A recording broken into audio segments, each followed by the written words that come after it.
Ya. Ya, genial. Bien chicos, buenos días a- y bienvenidos a la sexta sesión, pues, la sexta correspondiente a teoría de juegos y modelos de oligopolio. En la clase anterior, cuando entramos ya a los mercados, vimos dos casos extremos, ¿no? Dos casos extremos que era competencia perfecta y monopolio. Esta característica, si recuerdan, en el primer caso, hablaba pues de una cantidad vasta de consumidores y de productores, era un bien único, por tanto se desprende de eso que hablaba de un precio dado, un precio que los consumidores y productores de antemano consideraban como un dato, ¿no? Y en base a eso maximizaban su producción. Asimismo también había libre entrada de empresas y información perfecta, ¿no? Por el otro lado tenemos el modelo monopólico, ¿no? Un modelo de monopolio en el cual había solamente un productor produciendo un mismo bien y también en este caso había barreras de entrada, con lo cual al monopolio le da cierto poder de mercado. ¿Qué implica pues fijar un precio por encima del costo marginal, o sea, fuera del precio de competencia, para poder obtener obviamente beneficios extranormales? Ahora lo que nos corresponde hacer en esta ocasión es un modelo oligopólico que básicamente quiere decir que hay pocos productores en el mercado, pero nosotros vamos a básicamente estudiar la situación de dos empresas, que sería un duopolio, ¿no? ¿Y por qué siempre es necesario estudiar teoría de juegos de manera previa, ¿no? Una teoría de juegos a grandes rasgos, ¿no? Por ejemplo, la teoría de juegos tiene una serie de matices que merecen ser estudiadas en un ciclo completo. Y nosotros vamos a hacer una introducción hacia la teoría de juegos, no vamos a profundizar mucho. Nosotros lo que nos interesa saber de la teoría de juegos es básicamente las soluciones que hay, también cómo concibe la teoría de juegos, la decisión de los diferentes actores y además también a partir de la teoría de juegos cómo construimos, ¿no? Cómo construimos la situación de un duopolio. Entonces vamos a iniciar nosotros con un curso si bien práctico de teoría de juegos y ya después vamos a pasar a los modelos de oligopolio, ¿no? Que es el tema que le vamos a dar fuerza hoy en día. Ahora, bueno, esta va a ser, digamos, la estructura de lo que vamos a hacer hoy día. No vamos a seguir solamente a juegos simultáneos con información completa. Vamos a ver también otros tópicos como el equilibrio de Nash y ahí comenzamos a arrancar con los modelos ¿no? Como ven, ya después el juego dinámico, modelo dinámico, ¿no? Primero, antes de dar las primeras definiciones, la teoría de juegos tiene un objetivo básico, ¿no? Un objetivo fundamental, ¿no? Que es estudiar las decisiones o las decisiones estratégicas que tienen individuos, empresas, actores, cualquier situación en la cual se percibe un fin último, que en este caso será la maximización de la utilidad, porque vamos a referirnos obviamente a empresas, de las cuales sus decisiones tienen cierta interdependencia con los demás actores que son también para nosotros otras empresas. Si lo reducimos a un duopolio, entonces básicamente estaríamos diciendo de que la decisión del duopolio de maximizar beneficios está condicionada a lo que la otra empresa, la empresa 2, haga, ¿no? ¿Y por qué pasa eso? Porque hasta ahora nosotros hemos estudiado modelos extremos, un modelo donde hay muchos consumidores y muchos productores.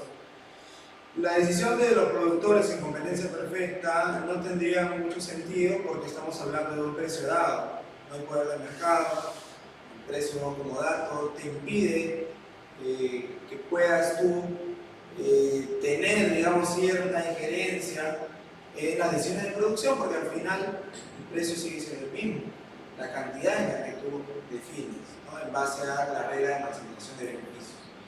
Entonces, no hay en sí una interdependencia de decisiones. En el monopolio es solamente un productor. El monopolio no podría, en este caso, decidir porque no tiene competencia. No tiene competencia. Entonces, cuando nosotros hablamos de un monopolio, estamos hablando de dos empresas que tienen poder de mercado y por tanto, sí o sí, la decisión de uno va a ser en dependencia del otro. Y precisamente son estos dos actores que persiguen un fin último, que es la maximización de beneficios, como hemos hablado. Entonces, si la teoría de juegos estudia esto, la teoría de juegos en profundidad ha determinado cuáles son esas propiedades que debería cumplir ese escenario y cuál sería la solución óptima, qué es lo que a nosotros nos interesa.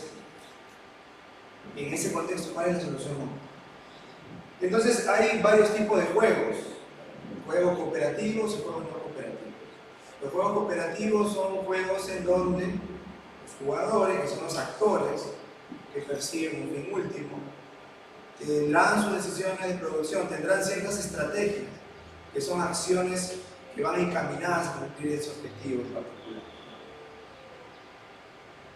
Y desde los juegos no cooperativos se desprende una serie de juegos que son juegos con información completa y juegos con información incompleta. Pero a la vez también de estas dos desgloses que hay de los juegos no cooperativos, se desprenden los juegos estáticos y los juegos dinámicos.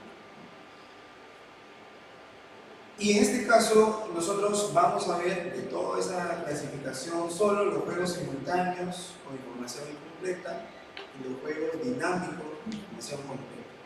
¿Por qué no exploramos los demás? Porque, como les había dicho, esta revisión de teoría de juegos será solamente tomando como insumo lo necesario para ver modelos de oligopolio, porque teoría de juegos, como les dije, merece ser estudiado en un ciclo aparte, y creo que las universidades sí lo tienen. Teoría de juegos, los cursos completos. Ahí se explora mucho más. Pero nosotros solamente vamos a usar eso. Entonces merece hacer la distinción de qué es un juego dinámico y es un juego simultáneo o un juego dinámico, ¿no? Estático, simultáneo, dinámico. ¿Cuál es esa diferencia? Y poder leer la información, ¿no? Información asimétrica. ¿Qué se diferencia? Entonces acá comenzamos nosotros a establecer la primera diferencia, ¿no? Ahora, también antes de esto sería bueno hablar de la terminología. Los jugadores son a los actores, que no necesariamente son empresas, pueden ser personas, pueden ser instituciones, etc. Pero sí o sí estos actores deben tener un fin último. En este caso va a ser maximización de beneficios. Entonces nuestros jugadores serán las empresas.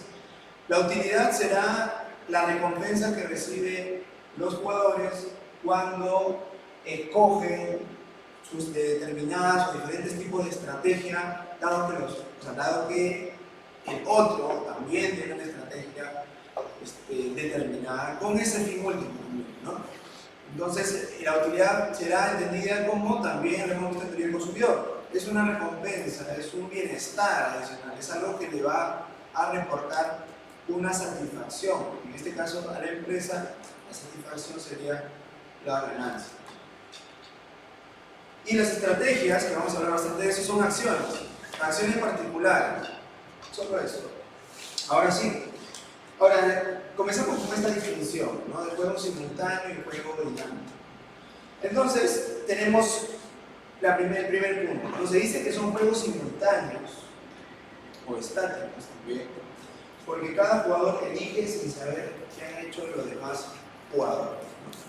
En este caso, la decisión que toman los jugadores simultánea, estática, es como una decisión en ese mismo momento, ¿no? En donde esa decisión en ese tiempo es imposible tú que te anticipes o lo preveas. Gracias. Entonces, es una decisión que se toma sin saber qué han hecho los demás jugadores. ¿Y por qué es información perfecta?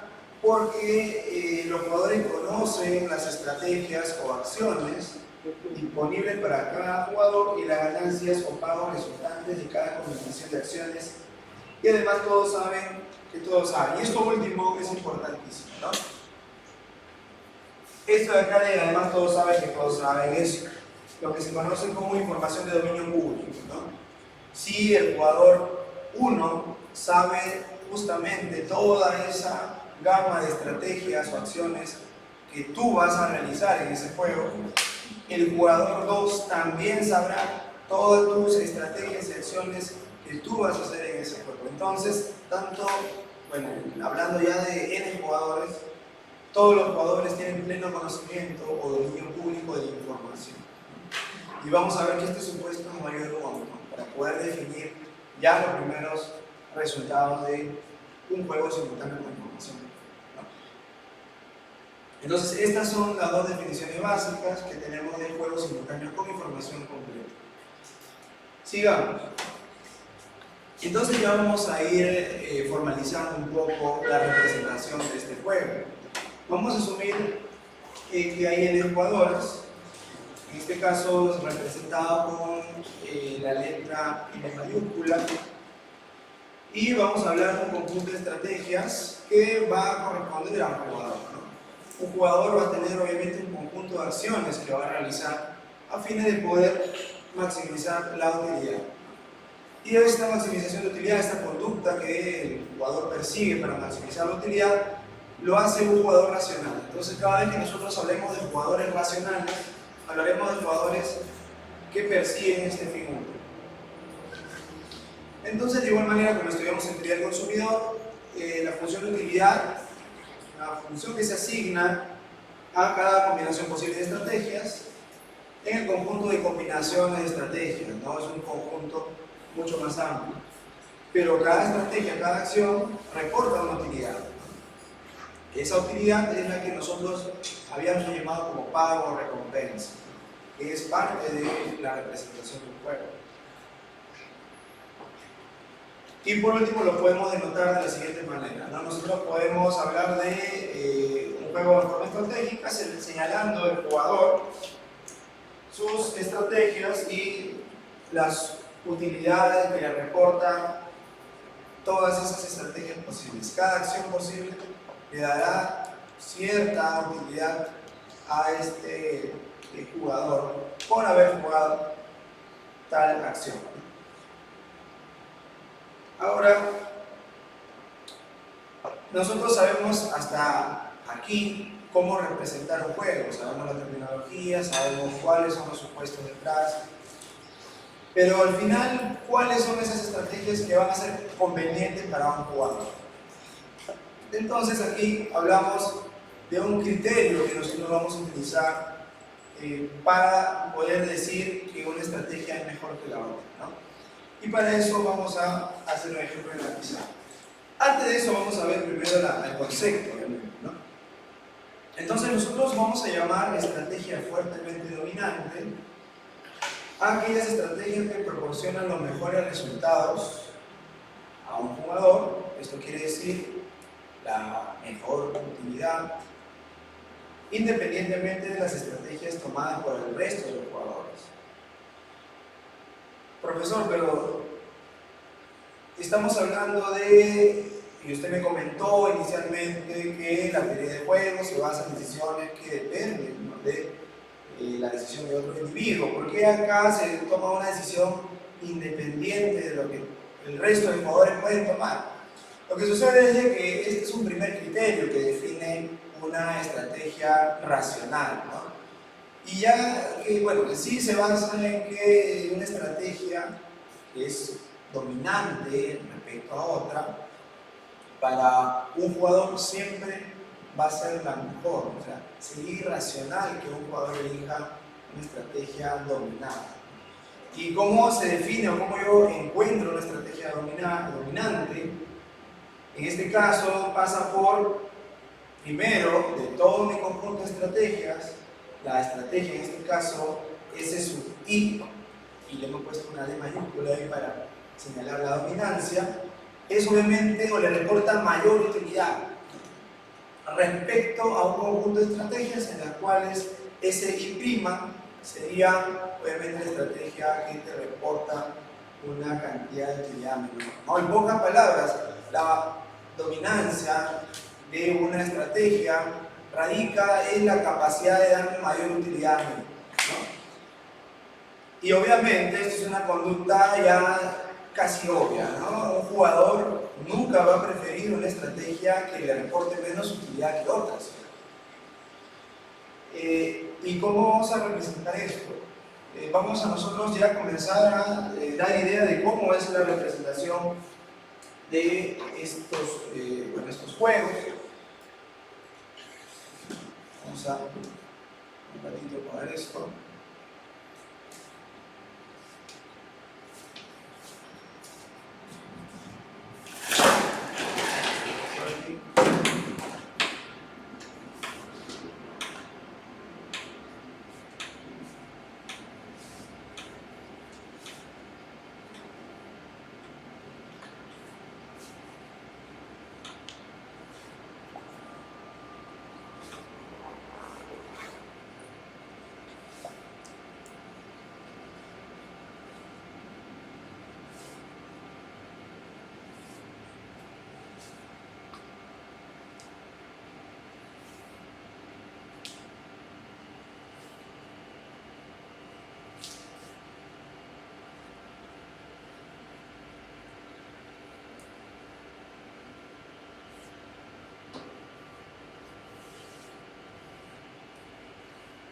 Entonces, les decía, ¿no?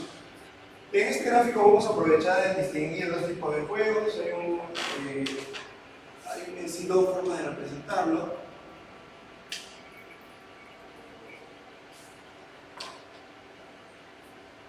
Vamos a representar nuestro primer juego. Y este juego es el conocido dilema del prisionero.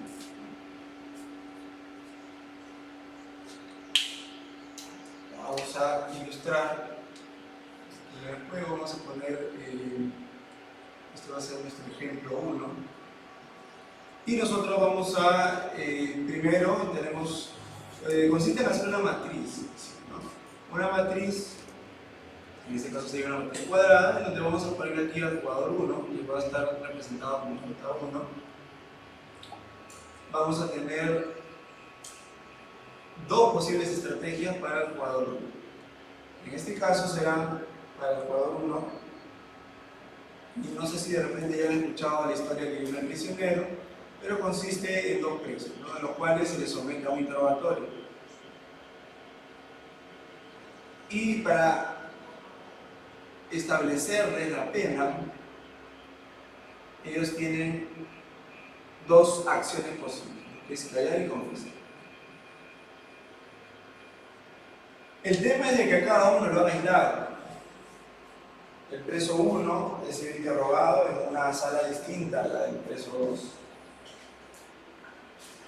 Y obviamente que uno calle o confiese le permitirá acceder a una menor pena de cárcel. El problema es de que para cada acción, cuando defiendo el preso 2, existen una serie de pagos de los cuales va a ser tanto conveniente para el preso 1 como el preso 2. Pero ante tantas opciones disponibles, como veremos a continuación, ¿cuál será la solución óptima? Este es el famoso dilema del prisionero. En su forma original está compuesto por años, con un signo negativo, ¿no? El cual indica que sería una especie de años de cárcel, no menos. Pero tradicionalmente, para definir los números positivos, se utiliza o se hace una modificación a dichos pagos sumándole más 5. Entonces, nuestro juego queda así. Y vamos a interpretarlo ahora. Entonces, para el preso 1, vamos a poner aquí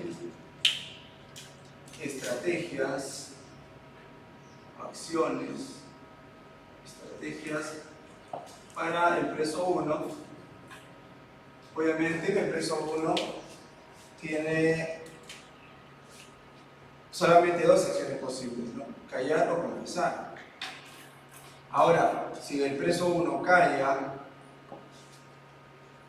y además también ponemos en la situación en que el preso 2 calla, tendrá diferente recompensa si confiesa y el preso 2 calla, ¿no? En este caso, si nosotros evaluamos aquí en la matriz de pagos, el izquierdo corresponde a la recompensa de 1 y el derecho corresponde a la recompensa de 2. En este caso, por ejemplo, si el preso 2 tendría que decidir una de estas dos acciones, asumiendo que el preso va a callar, por ejemplo, acá tendría un pago de 4, una utilidad de 4, y aquí tendría una utilidad de 5. Entonces, las recompensas aquí ya comienzan a depender de las acciones que el preso 2 pudiera tomar. Pero como este es un juego estático, entonces nunca se va a prever cuál es el posible resultado, el resultado efectivo de 2. Porque este juego es ya parte de un juego estático, un juego simultáneo, decisiones que son a la vez, ¿no? Entonces, ¿en qué consiste el fundamento o el argumento de dominación? Consiste, como vimos, en estrategias que van a reportar una mayor utilidad respecto a otra. Y para poder hacer esa relación y que me permita a mí decir cuál es la mejor estrategia, tendría yo efectivamente que comparar las utilidades. Entonces, aquí lo que puedo hacer es lo siguiente.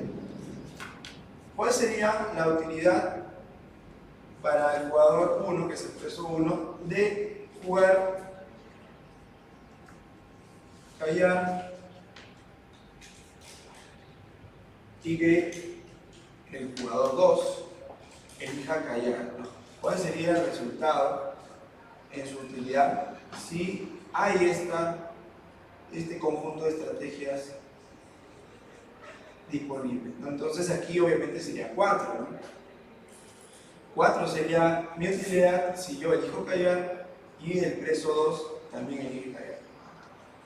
Ahora, si yo asumo que el preso 2 no ha cambiado su decisión, entonces yo podría hacer una relación y decir, bueno, ¿qué pasa con mi utilidad si yo elijo confesar y asumo pues que el preso 2 no ha cambiado su decisión? Mi utilidad en este caso sería 5, ¿no? Creo que la matriz es al revés, las diagonales.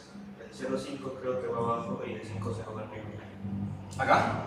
Ajá, porque cuando tú callas, te darían. A ver. El juego original del dilema del prisionero es... Ah, exacto, pues. Aquí, obviamente, confesar reporta una utilidad positiva, ¿sí? Entonces esto viene del juego original, ¿no? Que parte donde comienza, digamos, con menos 5, hablando de una especie de menos castigo, ¿no? Entonces nosotros lo que hacemos es sumar 5 y por tanto acá sería el 0, ¿sí? Acá sería el 0, ahora está bien, acá sería el 5, ¿no? Porque inicialmente este juego, o sea, sin este número, es así, ¿sí? Menos 5 y 0. Entonces, cuando nosotros le sumamos 5 para eliminar los negativos y quedarnos con solo los positivos, entonces nosotros ya nos quedamos con esto, ¿no? Menos 5 quiere decir menos castigo para el preso 1, ¿no? Por confesar, que obviamente es lo que se busca, ¿no? Que sería lo ideal, ¿no? El preso 1, asumiendo que la utilidad que se reporta es años menos de castigo por cometer dicho crimen, ¿no? Entonces, sí, efectivamente, en este caso tenemos aquí 0,5 y aquí 5,0, ¿no? Y en este caso entonces, para definir, como íbamos definiendo la utilidad para cada acción, dependiendo de qué acción tome 2, para el caso de callar, que sería 4, y confesar, callar, que sería en este caso 0, vamos a poner aquí a la izquierda para hacer una comparación directa. Entonces, nosotros vemos de que la utilidad que se genera por elegir callar, asumiendo que el jugador 2 eligió callar, es mucho mayor que la estrategia de elegir confesar, asumiendo de que también va a elegir callar. Entonces, nosotros al observar esta situación, diríamos que la estrategia para la primera corrida, por así decirlo, para la primera decisión supuesta que haría el preso 2, que sería callar, el argumento de callar sería dominante hacia esta estrategia, ¿no? Hasta esta estrategia conjunta. Entonces, esta de aquí sería la estrategia dominante para o hacia esta otra estrategia, simplemente por el hecho de brindarme mayor utilidad, ¿no? Y ese ejercicio lo puedo hacer con también el otro o la otra posible acción, ¿no? En este caso sería confesar. Y yo también podría determinar mi utilidad. En este caso, si mi utilidad 1 es callar, pero ahora asumo que el preso 2 no va a decidir callar, sino más bien decidirá confesar. Esta utilidad que me reporta esta determinada estrategia es 5, ¿no? Y para el otro caso, que es confesar,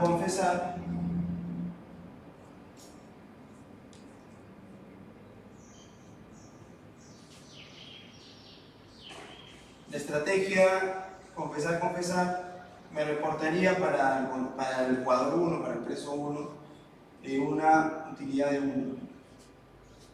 Entonces, aquí nuevamente hacemos la comparación, ¿no?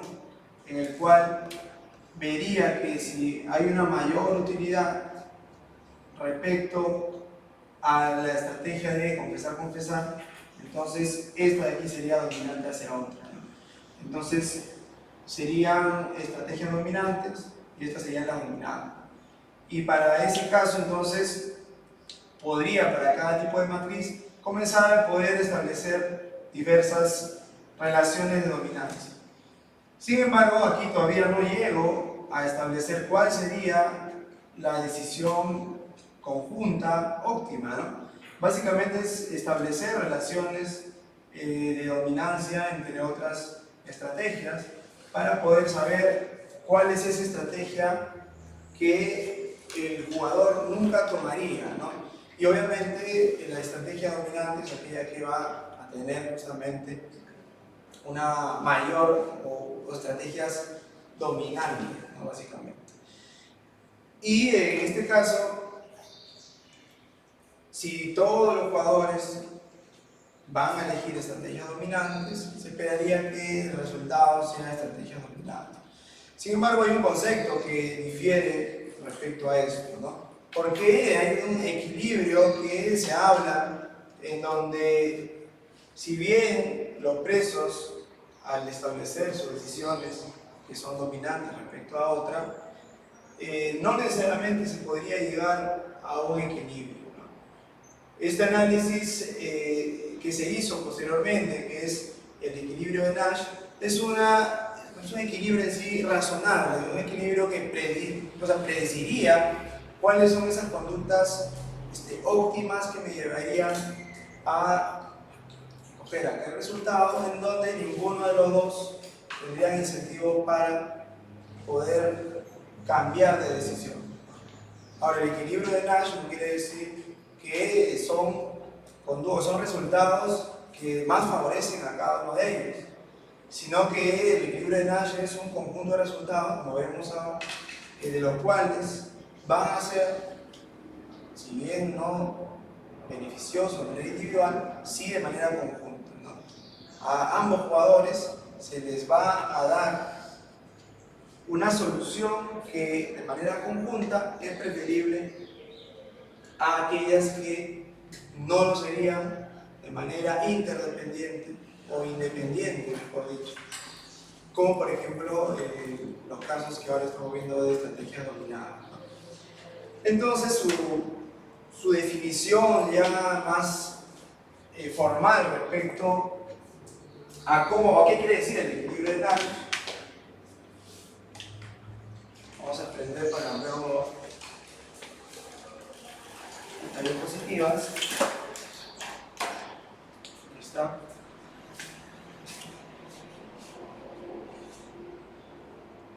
El equilibrio de Nash, entonces, es una situación en la que los individuos o jugadores no tienen incentivo alguno a apartarse de su estrategia elegida.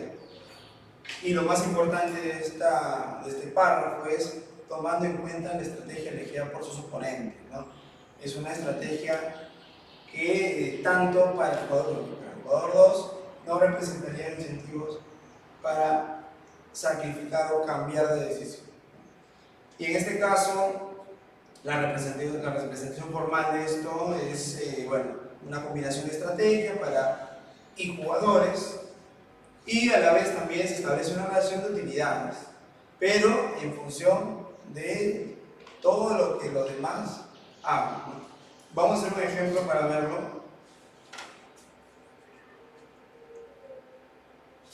Vamos a hacer un ejemplo para ver cómo se identifican los equilibrios de Nash. Incluso creo que tenemos un ejercicio ahí en la hojita o en el compendio para poder ir resolviendo, ¿no? Primero vamos a verlo, vamos a abrir el compendio.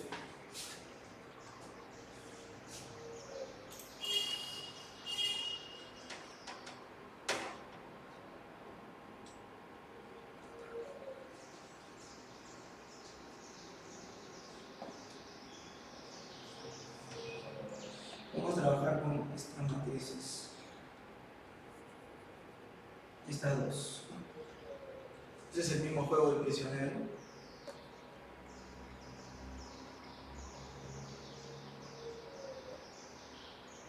Y el de acá es un juego ya que no necesariamente es una matriz cuadrada, sino ya es más acciones para el jugador. Vamos a hacer entonces el primero, que es este de aquí. Vamos a apagar eso.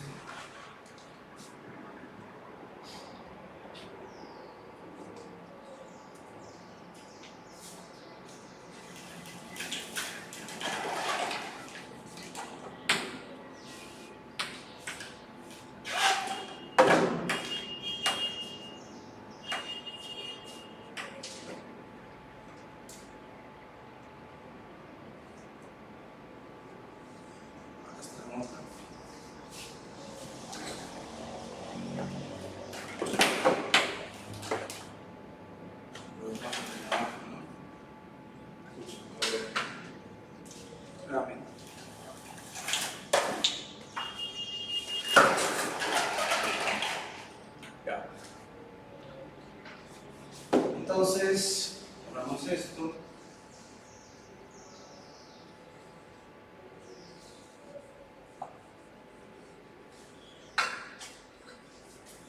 Entonces, vamos a iniciar con el caso de...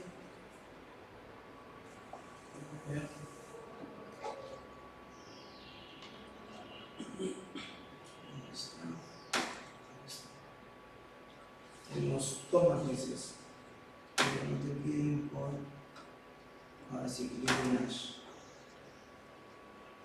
Si de 5 ya hay uno que está por acá, ¿no? Está en el ejercicio 30. Lo demás te piden por dominación, por eliminación estricta, y recién el equilibrio de Nash te lo piden en el 30.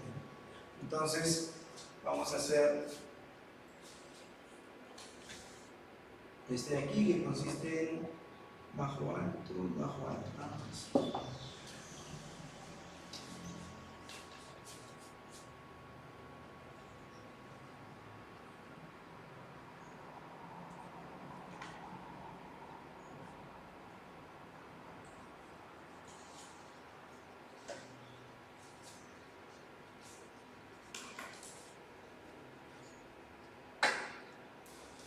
Es bajo, alto, bajo, alto.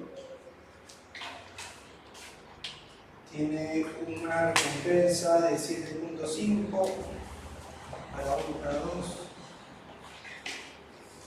de 5.4, de 6.4 y de 6.3. Y te pide hallar el equilibrio de luz. Entonces, la forma más práctica de hacer este ejercicio, la más práctica, es primero ponernos en el caso de el jugador 1, eso sería jugador 1 y jugador 2. En principio comenzamos por el jugador 1. Y tenemos que definir, que se parece mucho a el tema de la estrategia de dominación, cuál es aquella estrategia que, asumiendo que el jugador 2 haría, sería para nosotros la mejor, la que me reporta un mayor nivel de utilidad. Y esta estrategia primero pasa por hablar de, como les había comentado, el jugador 1 y asumir igual de que el jugador 2 va a hacer una acción específica y yo me pongo en la situación de cuál es mejor. Y así también en comparación con la decisión de alto, ¿no? Entonces igual, ¿no? Definimos nosotros la utilidad que me reportaría para el jugador 1 jugar bajo y que el 2 también juegue bajo, que en este caso sería 7. Y también compararía, no, bueno, si el jugador 2 sigue jugando bajo, entonces yo, ¿qué hago? Jugaría alto. ¿Cuál es mi pago respecto a esa decisión? En este caso, si yo juego ya no bajo, sino alto, asumiendo que el 2 elige bajo, entonces mi pago sería 6. Entonces, obviamente que la decisión preferida en este escenario sería la decisión bajo, ¿no? Entonces, yo lo que hago es ponerle una rayita para indicar que para esta estrategia tomada por 2, la mejor sería bajo, ¿no? Ahora paso a analizar si el jugador toma la decisión de alto, ¿no? Entonces yo igual hago nuevamente la valoración de bajo, pero ahora con alto, que en este caso es 5. Hago la valoración cambiando yo a alto y que el jugador 2 sigue eligiendo alto, ¿no? Entonces aquí yo tendría 5 y abajo 6. Entonces mi conducta, que en este caso va a ser la mejor, será esta de aquí, ¿no? Respecto a esta, sería alto, alto, esta de aquí, porque es mayor. Entonces, igual, le hago una rayita. Vamos a poner aquí mayor, mayor. Ahora, como esta conducta que el jugador lo está tomando sigue todavía los argumentos de dominación, acá es donde entra el equilibrio en Nash. Porque yo no me quedo con J1 nada más, sino que tengo que hacer también el ejercicio para 2. Para 2. ¿Y cuál sería la utilidad de 2? Si por ejemplo, ya nosotros estamos en 2 ahora, si por ejemplo uno elige bajo, entonces si uno elige bajo, el jugador 2 eligiendo bajo, ¿qué sería una estrategia bajo-bajo, sería su pago 5, ¿no? 5. Y la utilidad de 2, si ahora el jugador 1 eligiendo bajo, elige ahora el 2 alto, ¿no? ¿Cuál es su pago? En este caso su pago es bajo alto, sería, perdón, alto bajo sería 5 también, ¿no? 5, igual 5. En acá son iguales. Ah, no es 5, es 4. Entonces, ¿cuál es la mejor aquí? ¿No? Es bajo-bajo, ¿sí? Entonces, yo lo que voy a hacer es ponerle una rayita. Una rayita. Y por último, haciendo la relación, pero ahora respecto a alto, entonces, mi estrategia bajo-alto, ¿cuánto sería para 2? Sería 4, ¿no? Y asumiendo también de que el jugador lo sigue eligiendo alto, ¿cuánto sería ahora este? Alto, alto, sería 3, ¿no? 3. Y acá vemos que la mejor para este caso es, ¿cuál estrategia sería? Sería esta de acá, ¿no? Sería la estrategia bajo, alto, ¿no? Sería acá. Entonces, ¿cuál es aquella estrategia que va a ser el equilibrio de Nash?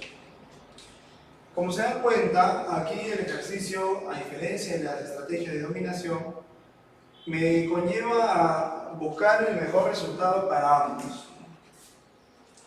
Pero ese mejor resultado me tiene aquí por lo menos, aquí en 4, en 6, 17, en 5, una coincidencia, ¿no? Porque precisamente en la elección que el jugador 1 hace de bajo y el jugador 2 hace también de bajo, ambos tienen decisiones que son estrictamente dominadas respecto hacia otra decisión, pero en conjunto, que es bajo-bajo, son las que más valoran. Entonces, el equilibrio de Nash, que sería para este juego, sería determinado por la estrategia. El equilibrio de Nash sería,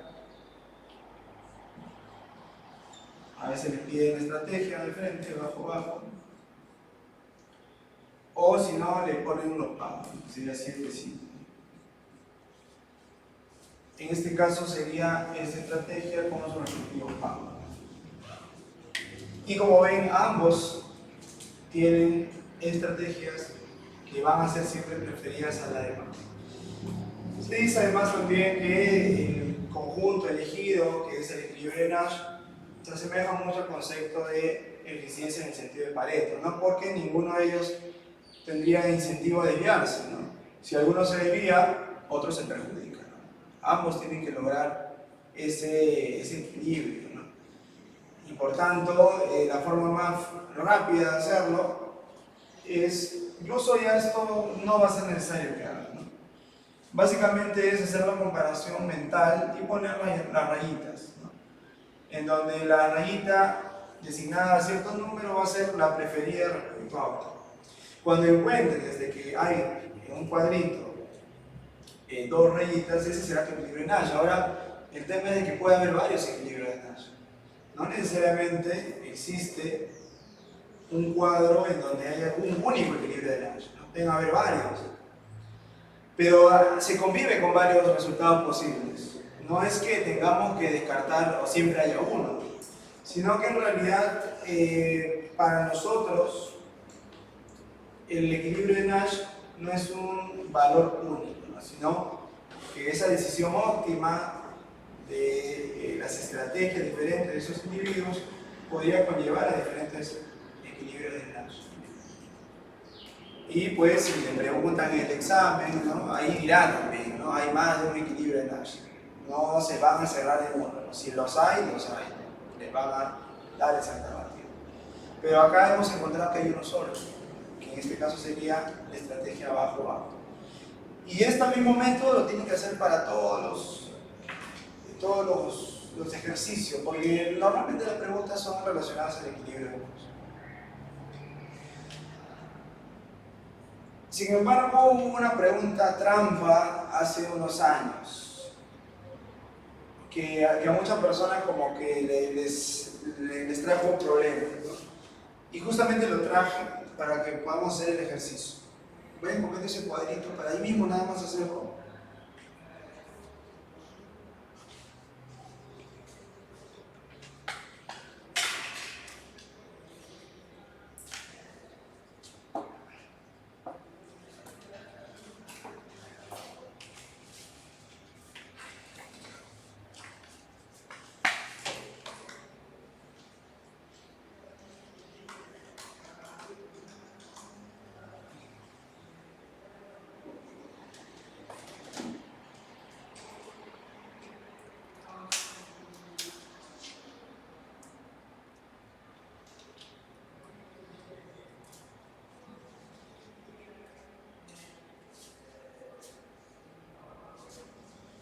Entonces vamos a ir reemplazando.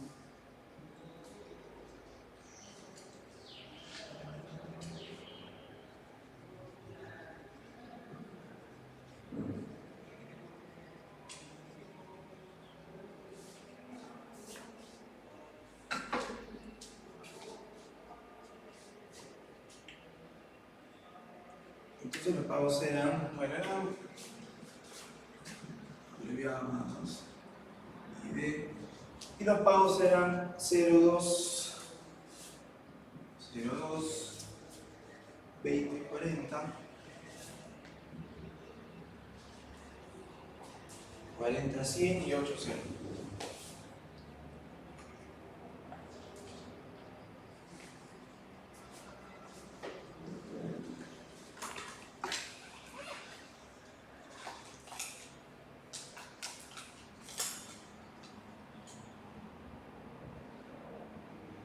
Eso vamos a dejar un poco.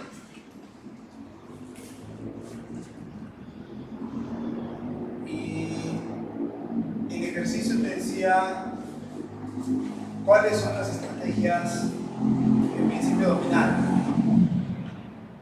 Y si yo hago el ejercicio, identifico las estrategias dominantes, primero hago la comparación. El jugador 1, el jugador elige I, entonces el jugador 1 a cuál va a elegir, asumiendo que el J2 elige I. Siempre va a elegir, en este caso, la B, ¿no? La B. Entonces, en el concepto de dominancia, siempre el jugador 1 va a preferir, en esta decisión posible del jugador 2, elegir B. B siempre va a ser preferible a A. Va a ser dominante, va a dominar a A. Y bueno, en el otro caso, si J2 elige D, entonces para el jugador 1 siempre va a ser una estrategia dominante elegir B. Entonces, elegir B domina a todas las posibles selecciones, en este caso A. B domina A. Ahora intercambiamos la cosa. Si el jugador 2, asumiendo que el 1 elige A, entonces, ¿cuál será la mejor? Sí. En este caso será C, será la B. Y cuando el jugador 1 elija B, el jugador 2, ¿cuál va a preferir? Va a preferir 40, ¿no? Entonces, nosotros vemos de que tanto para el jugador 1 como para el jugador 2 hay una coincidencia entre estas dos, ¿no? Esta diagonal. Porque el jugador 2, en este caso, va a preferir siempre 100. El jugador 2 va a preferir siempre 100 respecto a una posible decisión de A. O sea que para el jugador, en este caso 2, será de la dominante, ¿no? Y también, si es que elige B, en este caso preferiría siempre el B. Pero si te preguntan ¿Cuál en este caso sería aquella estrategia dominante para los dos, ¿no? Para los dos casos? Vemos que el jugador 2 no está muy seguro de cuál es su estrategia dominante.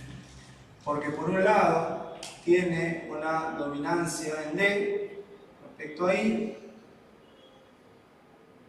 y a la vez tiene una dominancia de I respecto a D, ¿no? D domina I, pero en el otro I domina D.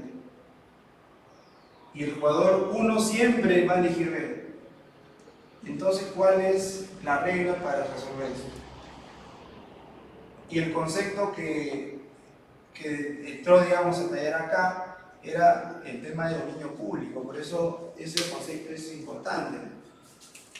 Ese es el concepto de dominio público, que básicamente es información de dominio público, luego así como una información perfecta. Información de dominio público no es solamente saber que los jugadores tienen estrategias y tienen sus pagos, sino que también se asume que los jugadores saben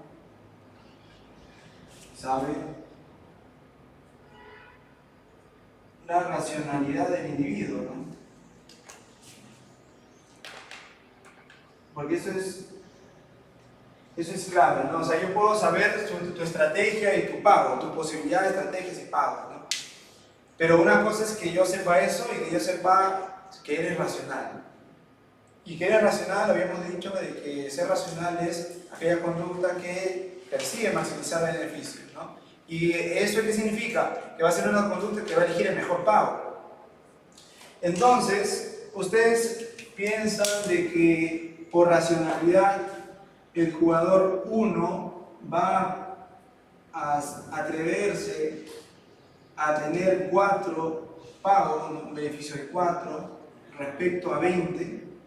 No, pues, ¿no? O sea, si el jugador 2 sabe que el jugador 1 sabe que tiene que elegir, o tiene que estar su conducta condicionada a elegir la mejor opción en términos de beneficios positivos más altos, entonces el jugador 2 va a descartar esta posibilidad. No se le puede ocurrir al jugador 2 que el jugador 1 va a jugar D por información de dominio público, que implica conocer la racionalidad del otro jugador. Entonces, la elección, que en este caso va a primar, a pesar de que el jugador 2 va a renunciar a cierto pago, será esta, ¿no? Esta es la solución estable. En este caso es 20-40, ¿no? Estábamos en este dilema. Pero si nosotros asumimos que el jugador 2 sabe, que el jugador 1 sabe que tiene que elegir conductas racionales, entonces esta se descarta, ¿no? Y yo me quedo obviamente con esta porque es racional tanto para nosotros. Entonces aquí esto es clave, ¿no? Este supuesto de dominio público no es cualquiera, no es tan simple como decir que todos saben sus estrategias, sus pagos, sino que saben que el otro es racional. Y ese racional sabe que el otro es racional, y así sucesivamente. Igual sin meter eso, igual me iba a botar ese equilibrio. Pero haciendo un hash. Claro. Pero en dominancia sí se podría cumplir que es racionalmente la elección. Claro, lo que pasa es que hay una diferencia, ¿no?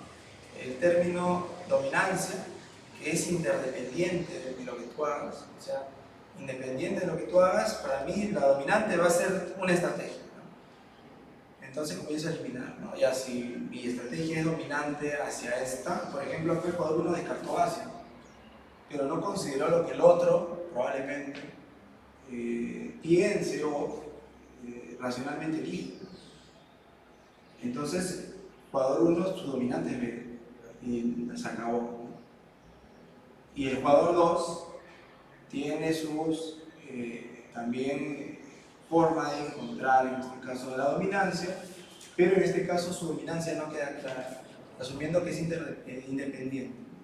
Ahora, si lo haces por Nash, en este caso que ya consiste, ¿no?, en hallar a cada uno de ellos y encontrar la solución que para los dos es la mejor posible, ahí sí es distinto, ¿no? Por eso acá te pedía encontrar la solución, pero por argumentos de dominancia nada más, ¿no? Entonces ahí tenías que detallar por qué eliminar para hacer ese ejercicio. Pero en Nash ya saben que la forma de resolver es así, ¿no?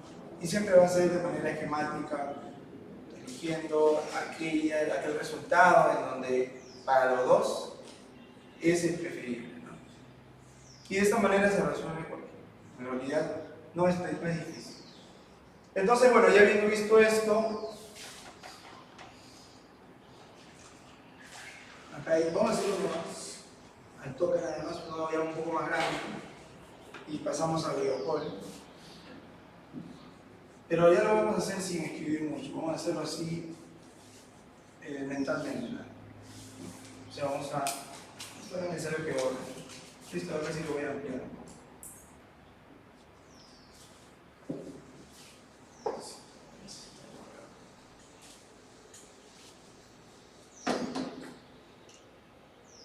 Entonces acá añadimos un cuadrito más. Acá vamos a poner uno más. Ya está. Entonces los pago por eso. Ese es el ejercicio 38. Perdón, 39. A ver, este es 3, 2.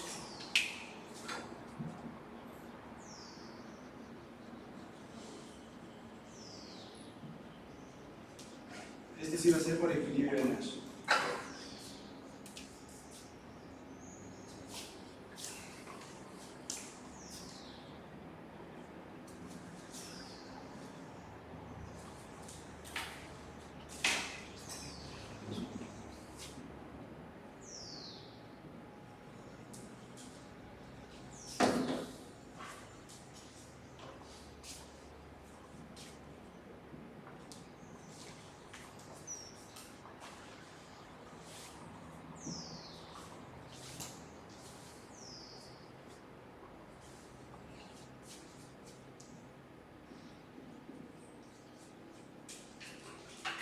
Está, muchachos, es la matriz de pagos, una matriz 3×3, de lo cual piden hallar el equilibrio de Nash.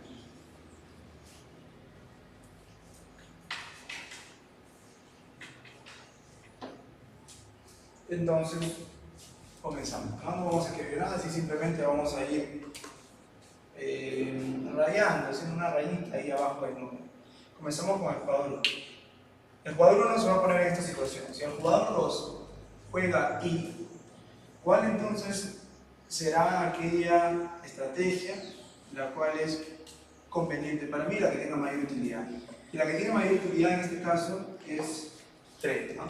Entonces vamos a hacerle una raya acá.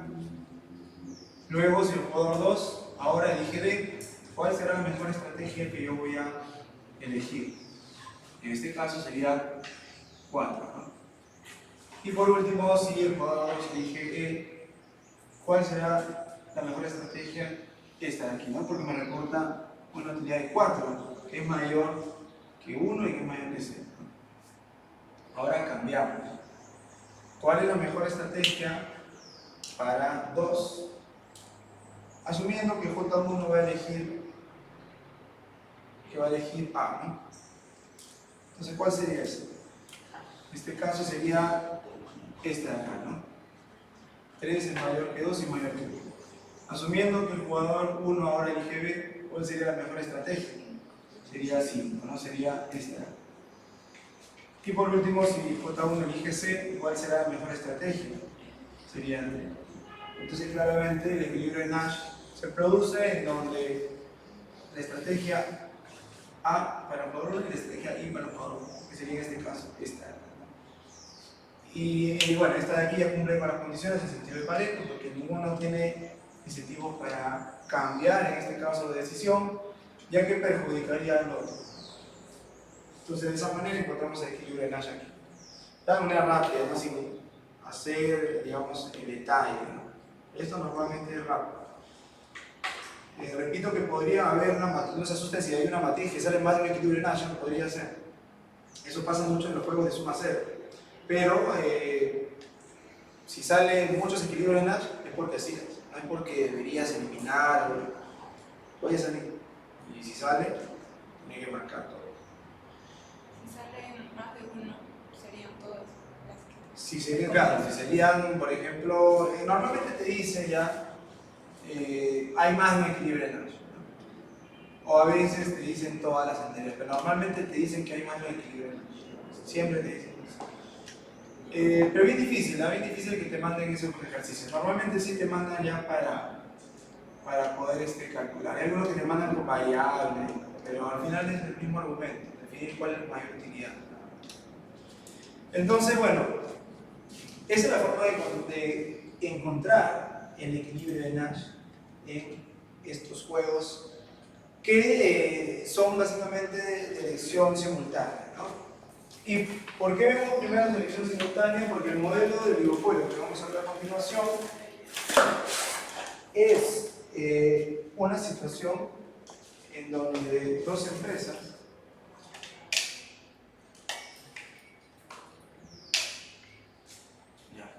en la que dos empresas es un duopolio, entonces se encuentran en el mercado y sus decisiones de producción serán de manera simultánea, ¿no?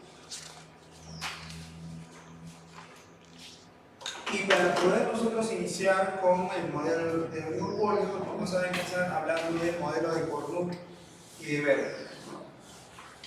En este caso, las características de un oligopolio, ¿no?, que ya es seguramente conocido por ustedes, es que hay una cantidad pequeña de empresas y hay una relación de interdependencia entre las mismas, de forma que las decisiones de una pueden afectar a la demás, ¿no? En ese sentido, como ven, es una definición que entra y que cuadra perfectamente en un escenario de teoría de juegos. Nosotros entonces podemos hacer la solución de dichos modelos a través de lo estudiado en teoría de juegos. Los modelos de Berger y de Cournot que veremos a continuación son modelos en los que cada empresa toma su decisión sin conocer precisamente la decisión de sus rivales y obtiene beneficios en función a las decisiones de todas las empresas involucradas, que serían los pagos en el símil de teoría de juegos. Ahora, nosotros vamos a iniciar con el modelo de Berger, ¿correcto? El modelo de Bertrand tiene una serie de supuestos. Cada uno de estos modelos van a tener ciertos supuestos característicos. Entonces, vamos a suponer que esta industria, vamos a suponer que es una industria en las cuales hay un duopolio, que son dos empresas, que van a producir bienes idénticos, ¿ya? Bienes idénticos, y eso implica pues, que sean tal cual como competencia perfecta, ¿no?, que son bienes homogéneos, perfectamente sustitutos. Las estrategias están conformadas por todos los precios a cobrar por las empresas. O sea, este modelo es, o toma como variable estratégica los precios. Los precios serán la variable relevante para que estas empresas comiencen a tomar su decisión. La función de utilidad será la función de beneficios y por último la demanda será lineal. Vamos a asumir con simplicidad también que no existen costos fijos y hay costos idénticos por unidad producida, o sea, los costos variables van a ser idénticos para todos. Entonces, vamos a construir el modelo de Bertrand en la pizarra.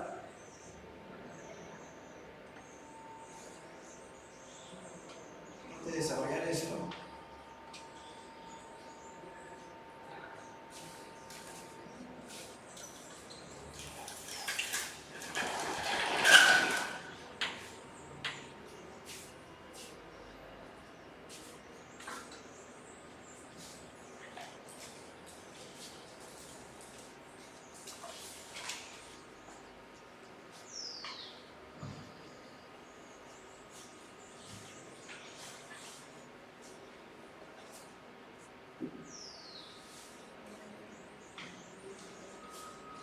Ahora, antes de ir a la pizarra,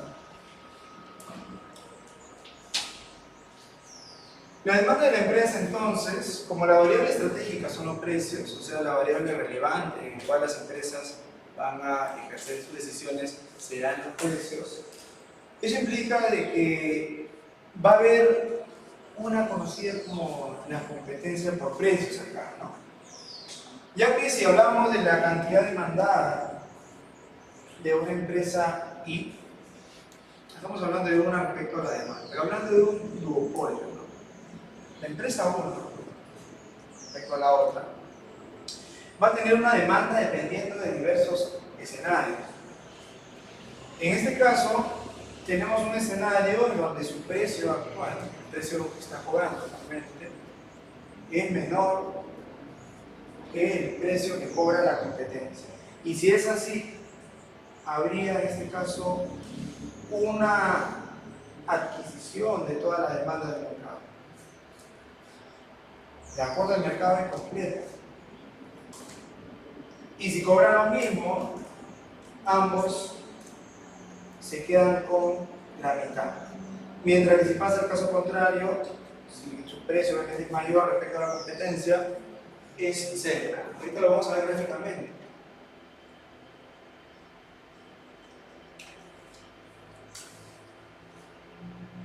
Ahora, y para ilustrar lo anterior, vamos a ver gráficamente qué ocurre, ¿no? En estos, este modelo de gráfico. Y que, bueno, evidentemente llega a una situación incluso de competencia perfecta, ¿no? Como veremos a continuación, lo cual es paradójico.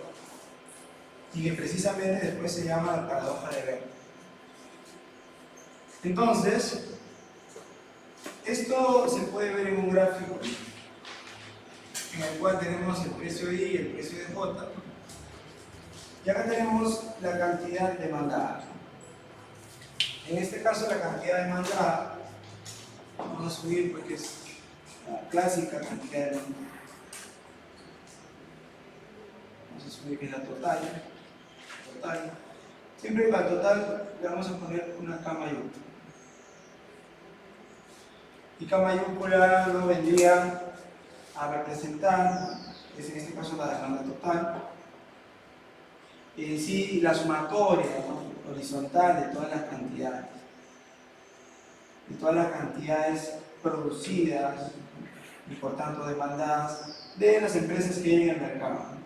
Y vamos a asumir pues que hay N empresas, de las cuales estamos agarrando dos en particular, ¿no? I y J.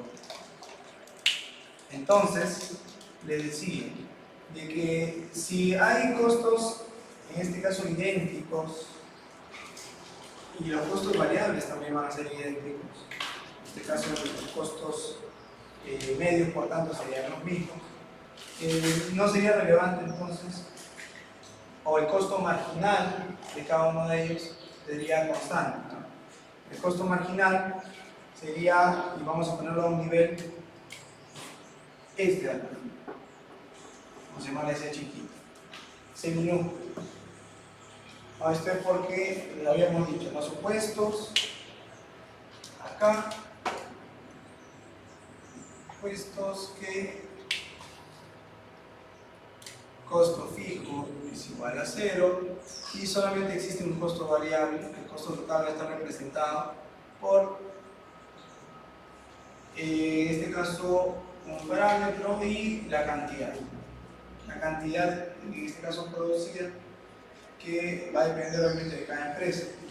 Entonces el costo marginal tiene dicho parámetro. Aquí costo de I. Costo total de I. Costo total. Y ya sabemos pues que hay N empresas, ¿no? Entonces tenemos un costo marginal que va a ser, en este caso, constante, ¿no? Ahora, si las empresas, y eso era lo que indicaba el cuadro, ¿no? Si las empresas cobran un precio igual, o sea, sin uno ser más que el otro, entonces lo que ocurriría es que ambas producirían la mitad, ¿no? Y para eso tenemos que graficar el ingreso marginal, ¿no? Y el ingreso marginal, ustedes saben que siempre se va a ubicar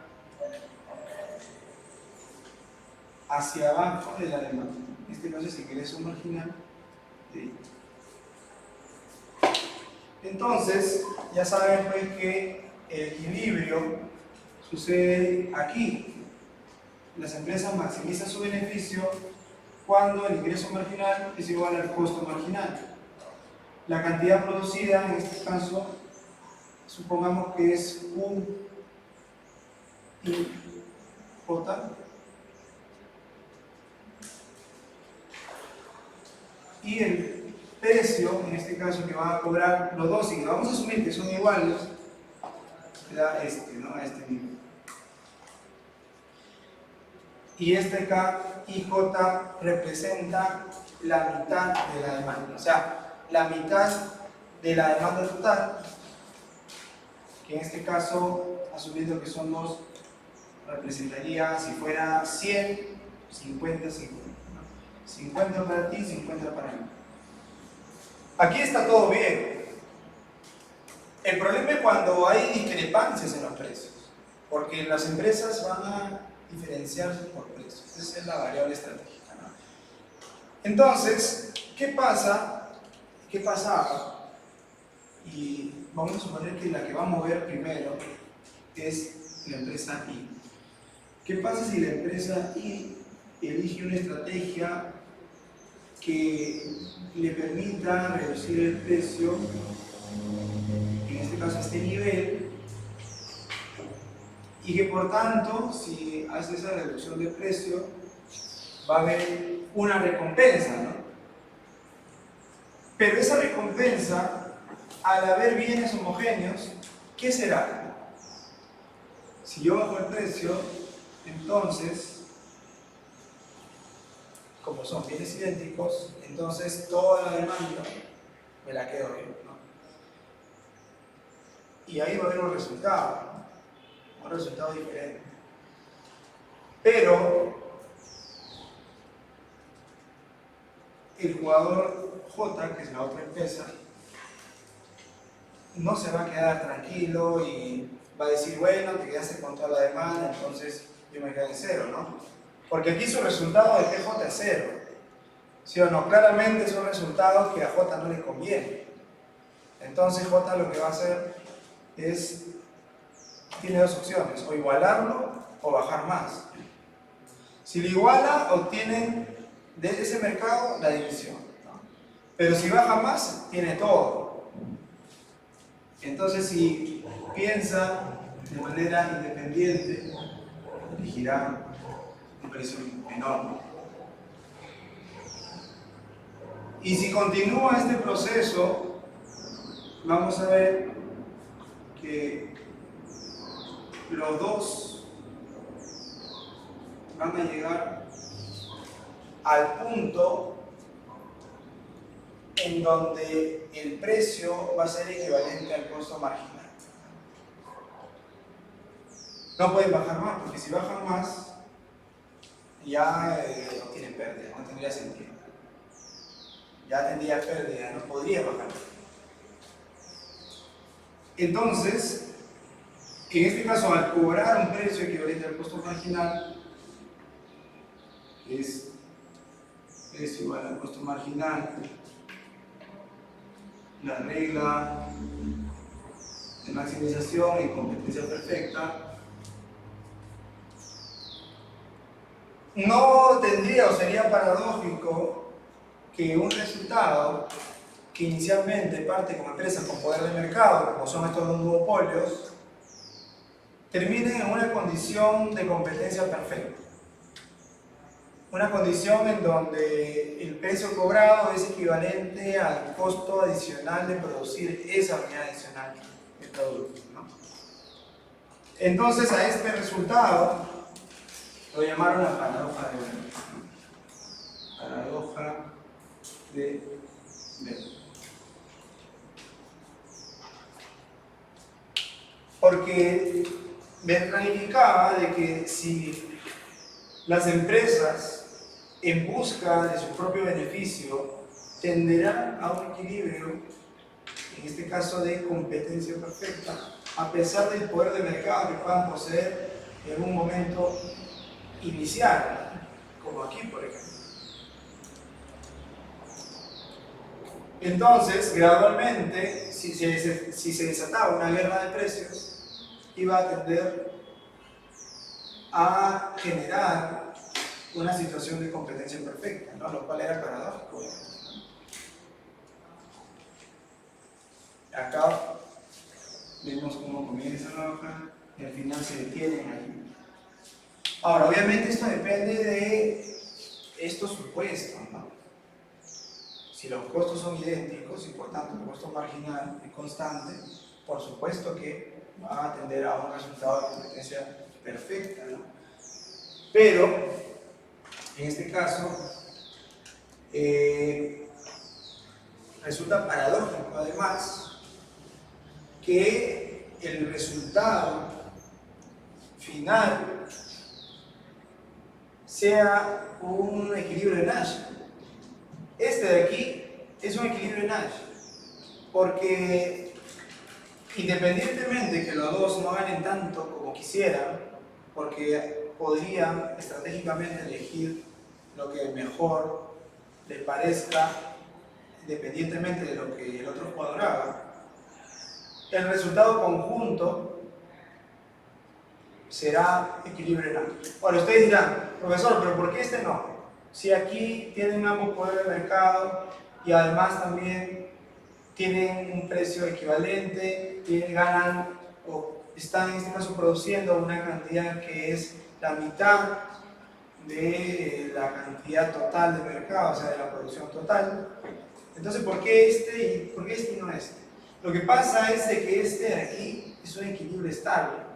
¿Por qué es estable? Porque cualquiera sea el caso, si es aquí o arriba o abajo, el equilibrio hacia la estabilidad del modelo va a siempre terminar acá.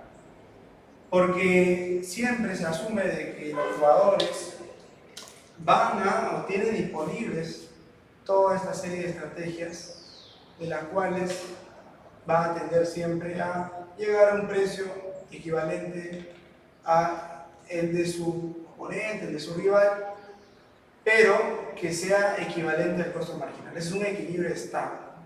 Entonces el equilibrio de Bertrand, como le llaman, este de acá, equilibrio de Bertrand,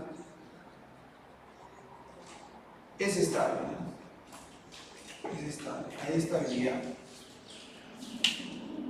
Sea arriba o abajo, siempre va a haber la tendencia hacia el equilibrio. En este caso es lo que les pongo en la diapositiva siguiente. Como van a ver ahora, esta situación me permite ver mucha dinámica.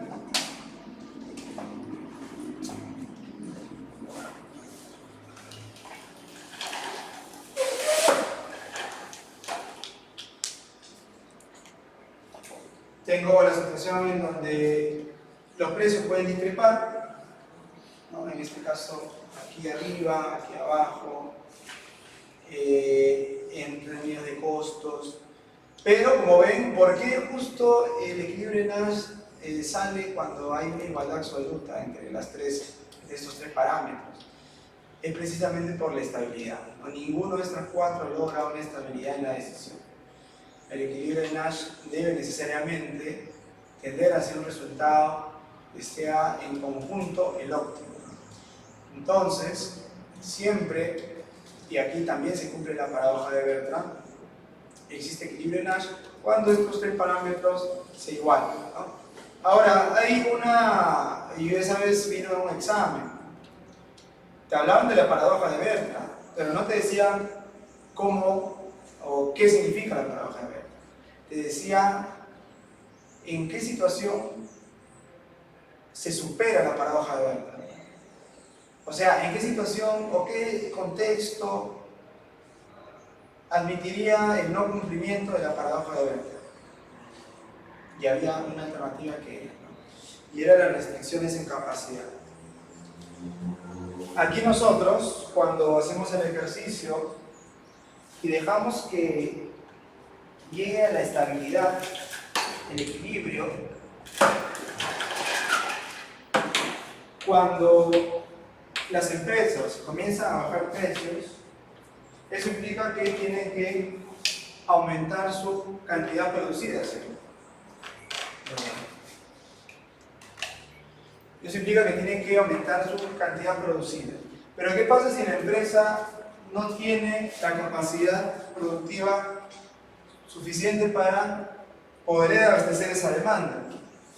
Entonces significa que va a tener un límite.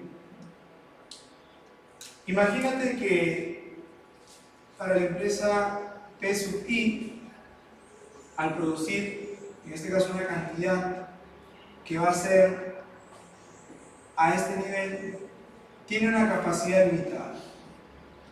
Eso implicaría que no podría seguir reduciendo el precio. Se quedaría solamente en este nivel, pero no podría bajar. Y si la otra tiene más capacidad productiva, esa sí va a bajar. Y por tanto la uno siempre va a perder. Entonces, aquí vamos a poner, se rompe la paradoja de Bertrand cuando hay tres escenarios.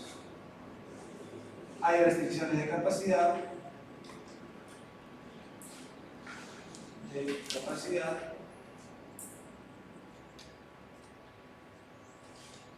esto veremos después, pero ya de una vez lo menciono, las empresas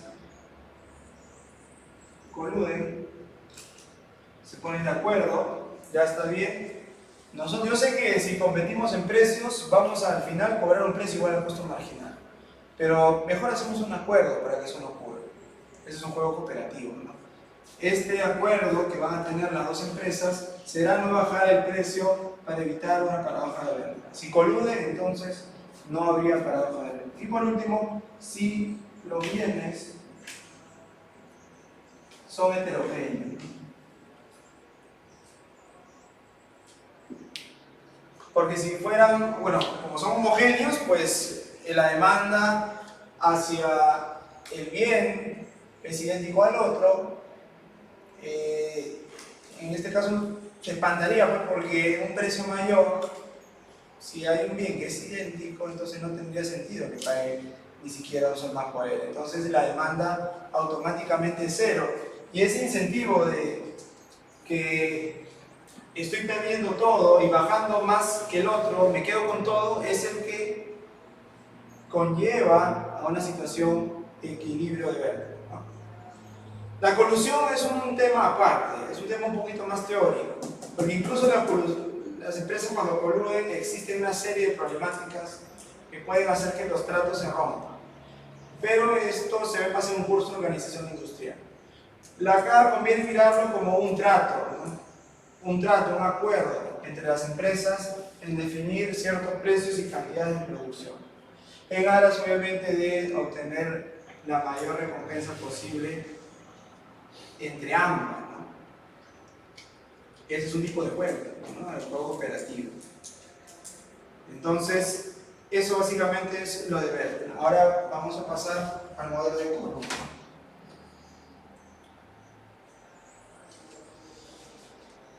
Profesor, una pregunta. Si el precio de la empresa I fuera el que está bajo la primera igualdad de precio I y con precio sub J, ¿me podría mostrar la cantidad en la que se dividirían la cuota del mercado? La cuota del mercado.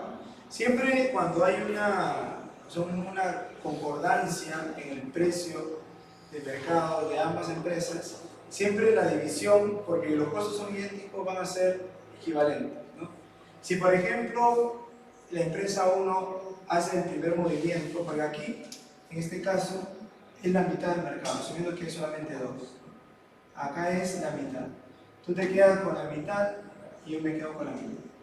Pero apenas haces este movimiento, que en este caso es bajar el precio de uno, entonces lo que va a provocar es de que el 2, sabiendo que ahorita en estos momentos ya perdió toda la demanda, porque ya su precio pues, está alto para un bien homogéneo, entonces lo que va a hacer es de manera inmediata, si no hay restricciones de capacidad obviamente, bajar el precio, pero no para hacer una equivalencia y generar un nuevo repartimiento, ¿no? Sino para poder ganar esa cuota de mercado, porque ya se evidenció, el uno evidenció la capacidad para poder generar o llenar o tomar todo el mercado, ¿no? Entonces, apenas es este movimiento, todos los siguientes movimientos tienen una tendencia, incluso si el costo marginal fuera más bajo, una tendencia a seguir disminuyendo. Y al final se va a llegar a una situación, en este caso de equilibrio, ¿no? En donde el precio se va al costo marginal y la cantidad producida, en este caso, sería en este punto, ¿no? Todos los precios serían iguales al costo marginal y por tanto la cantidad, en este caso vamos a poner A, terminaría en B, ¿no? En B y en una cantidad de producción distinta, ¿no? En este caso sería esta de acá, ¿no? Que obviamente es una mayor, ¿no? Porque por concepto la cantidad de competencia es más grande que una cantidad con poder de mercado, ¿no? Pero inicialmente se parte, el supuesto menciona que es la mitad, ¿no? Porque igual si uno tiene más que el otro, al toque comienza la dinámica, ¿no? Entonces el supuesto se pone acá. Todos tienen igual. Y una vez que uno mueve, ya comienza la secuencia. Y se detiene en donde hay un precio igual al costo marginal, que es la paradoja, ¿no? Que se genera. Sin embargo, estos tres puntos la pueden romper. Esa sería, digamos, la dinámica que al final tiene un equilibrio estable, como digo. Es un equilibrio en Nash, nadie tiene incentivos para incluso mejorar sin empeorar al otro. Incluso si uno mismo baja, termina empeorando el mismo. Y el otro mejoraría. O sea, es en sí, por naturaleza, un equilibrio de Nash que termina estando en el punto B. Entonces, ahora vamos a pasar al modelo de Cornu. Un modelo ya diferente, un modelo que también me da un equilibrio estable, pero utiliza otro supuesto. Porque la variable estratégica ya no son los precios, sino en este caso van a ser la cantidad de producción. Vayan copiando por favor para poder hablar ya del equilibrio, el modelo de Cornu y después el equilibrio.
vamos a borrar acá.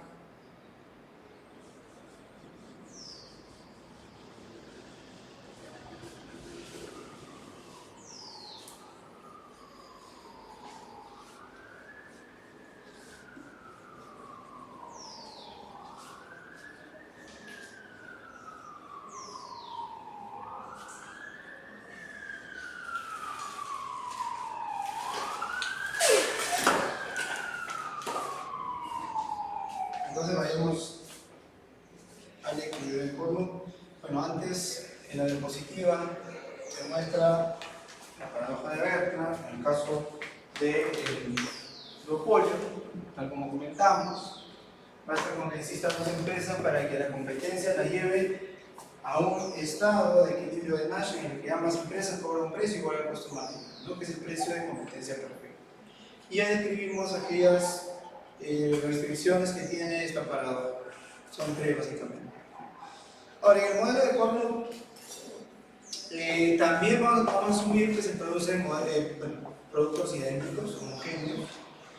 En este caso, ahora ya las estrategias no están conformadas por los precios, como era en Bertrand, sino están conformadas por las cantidades a producir por parte de cada empresa. La variable en este caso estratégica serán las cantidades de producción. El precio al que se venderá, en este caso, depende de la cantidad total producida. Y de igual manera, asumimos pues que hay costos idénticos. No existen costos fijos y por tanto hay un costo marginal para la empresa I, ¿no? Que en este caso será, como es un duopolio, asumimos que estas dos empresas serán equivalentes.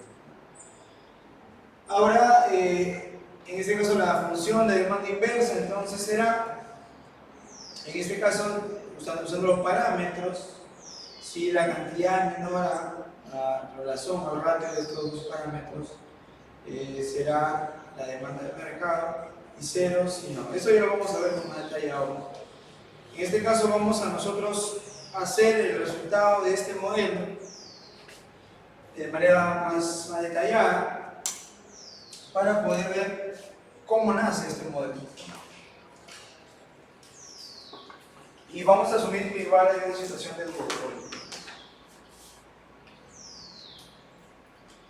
Entonces, sabemos que los supuestos son muy parecidos al modelo de Bertrand. La única diferencia es que la variable estratégica es la cantidad producida. Entonces, en el modelo de Cournot,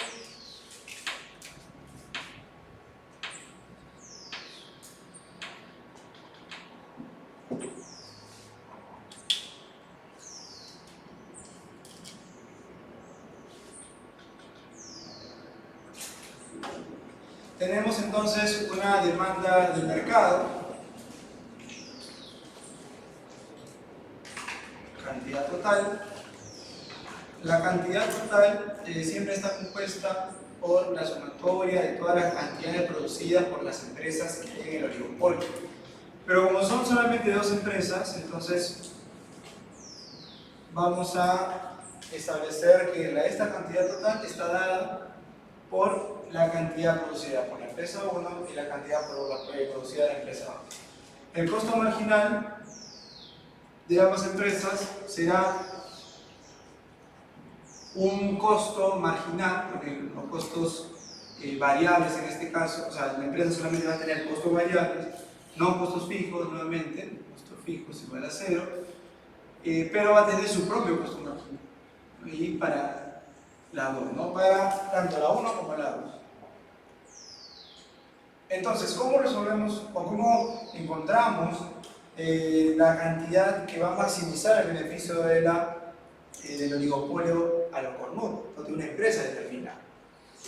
Sabemos entonces que la decisión de una empresa está en función de la otra empresa. Entonces, primero lo que tenemos que hacer es establecer su función de beneficios, ¿no? De la empresa 1. Entonces, nosotros vamos a hacer lo siguiente. Vamos a primero comenzar ilustrando sus beneficios. Beneficios de empresa 1.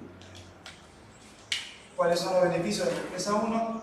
la ecuación clásica, ¿no? Beneficio de 1 es igual al precio, en este caso es la demanda inversa, multiplicado por la cantidad producida de 1, menos los costos totales. En este caso sería una variable, como tiene solamente costos medios, entonces sería un parámetro y la cantidad producida de 1, ¿no? Y como el parámetro es el costo marginal, será el parámetro de 1, ¿no? ¿Qué más hacemos? Entonces, si es así y la demanda inversa está ya en sí con la demanda total del mercado, debemos reemplazar justamente esta demanda del mercado, que sería la demanda inversa, en nuestra ecuación de beneficio, ¿no? Para encontrar nuestro beneficio máximo. Si reemplazamos, entonces tendríamos A menos B UT, que es la cantidad 1 más la cantidad 2. Y todo esto, que es en este caso el precio de la demanda inversa, sería multiplicado por K1 menos C1 por K1. Resolviendo esto, yo encontraría, o yo ya veo que hay cierta dependencia en tanto la cantidad 1 y la cantidad 2. Vamos resolviendo. Tengo a K1 menos B K1 al cuadrado más B Q2 1, ¿no? Y luego tendría aquí normal C1 1. Ahora, yo quiero saber cuál es la cantidad que va a maximizar el beneficio. Y para eso yo tengo que hacer derivada, ¿no? Derivada del beneficio de 1 respecto a la cantidad de 1.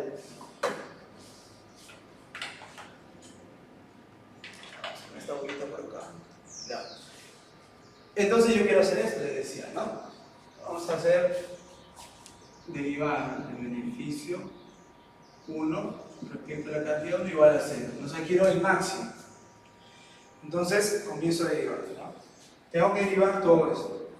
Derivo sería, vamos a poner acá igual, sería A, ¿no? Tendría A menos, tendría menos 2B Q1, ¿qué más? Tendría más B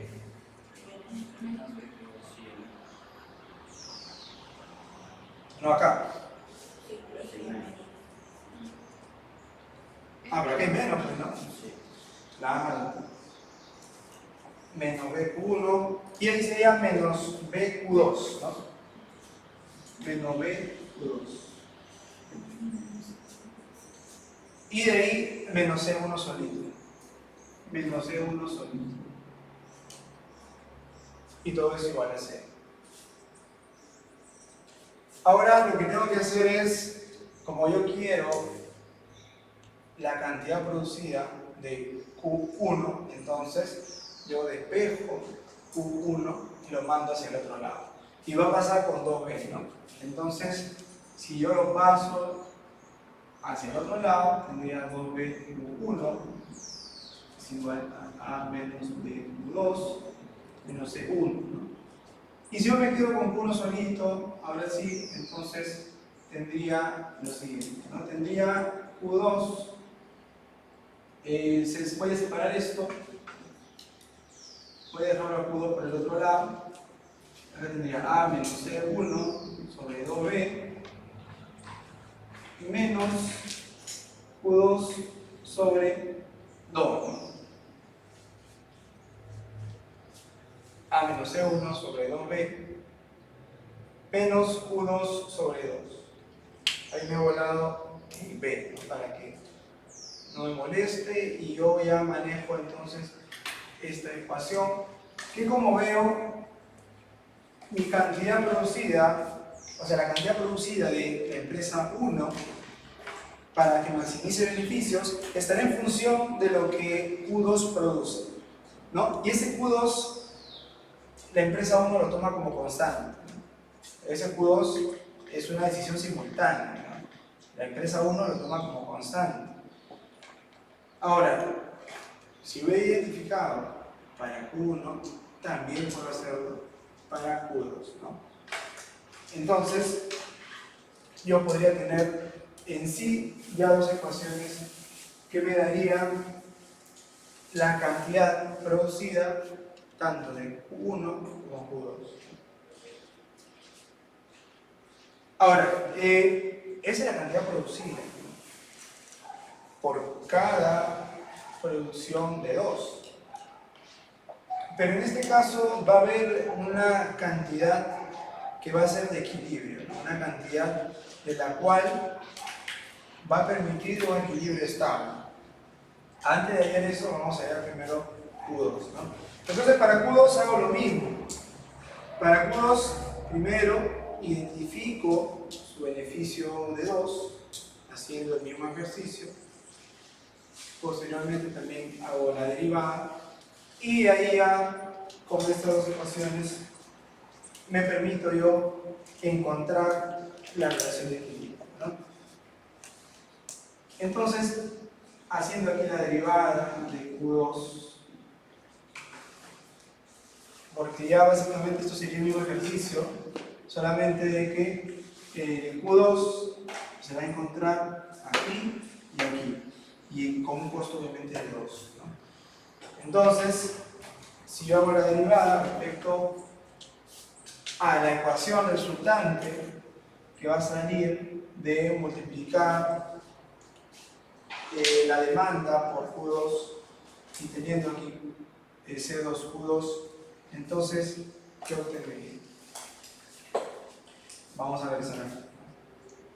Entonces, tendría de igual forma, tendría acá directamente, ¿no? Acá yo tendría mi A con Q2, o sea, sería lo mismo.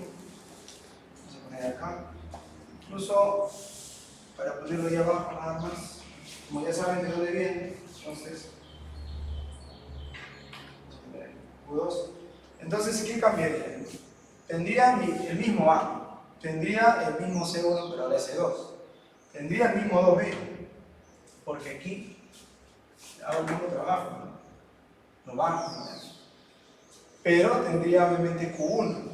Entonces sería básicamente lo mismo. C2, 2B, menos Q1 sobre 2. Ese sería el resultado.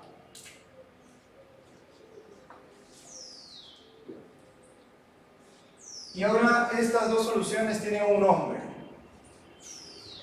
Estas dos se van a llamar las famosas curvas de elección. Curvas de elección. Que ilustra cuál va a ser la estrategia de Q1, Q2, en la empresa 1 y en la empresa 2, cuando asume que el 2 va a producir, para el caso del 1, cierta cantidad, tendrá su estrategia Q1, y para el caso de 2, si la empresa 1 elige la estrategia Q1, el 2 elegirá una estrategia Q2, ¿no? Entonces, como ven, es una decisión interdependiente que se puede representar en un juego, ¿no? En un juego en donde las cantidades, no los precios, son las variables estratégicas. Ahora, les había dicho de que esto puede llegar a un equilibrio, y efectivamente puede llegar a un equilibrio, para lo cual nosotros vamos a estas dos ecuaciones unidas. Ahora, no sé si la lacto llega hasta acá por lo menos, creo que sí, ¿no? ¿Sí? Por acá, hasta acá llega. Ya acá, entonces acá no sé. Entonces, de la ecuación 1 y 2, o sea, de la curva de reacción 1 y 2, vamos a unir, ¿no? De 1 y 2. Sí. Ahí nomás creo que ya. Ahí es la de abajo. ¿Hasta acá nomás? Sí, hasta ahí nomás. Ah, no, entonces, copien por favor rápido para borrar esto y hacemos el equilibrio acá, ¿no? Acá borramos y ahí hacemos el toque de equilibrio.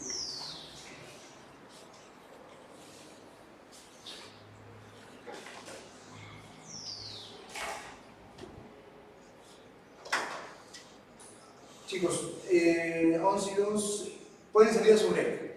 Regresamos en 10 minutitos.